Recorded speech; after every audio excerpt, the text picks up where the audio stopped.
I was born in Melbourne, Australia, 1982, and my parents had no idea that I was going to be born without arms or legs. I was the only one that I ever saw without limbs.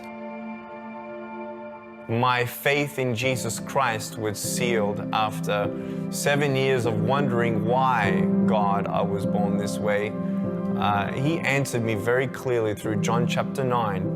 And I gave my life to Jesus at 15 after reading about how he came across a man who was born blind.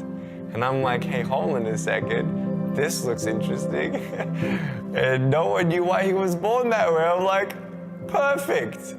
So I read on, and in verse 3 of the 9th chapter, Jesus said, it was done so that the works of God would be revealed through him.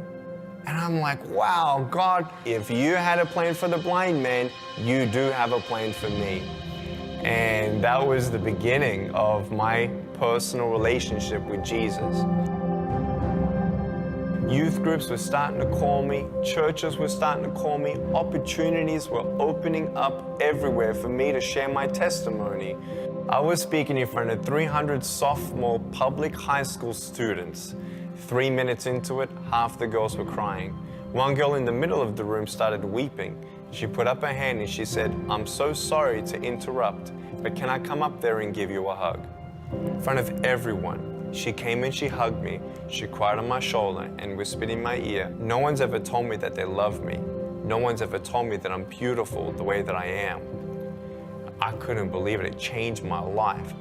That was when I knew I was called to be a worldwide evangelist. Today, do not leave here unchanged. Leave here unchanged. You don't know what God can do with your broken pieces until you give God your broken pieces. And I want you to know when you fall down, God's grace is sufficient. God's hand will come down and pick you up and give you the strength to get back up.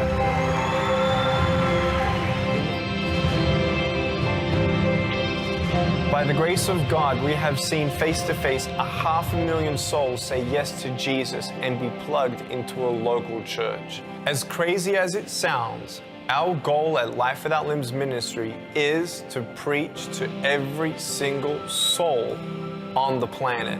7 billion people. We believe that this goal is possible as the Holy Spirit is gathering an army and building up supporters to send us and accomplish this mission.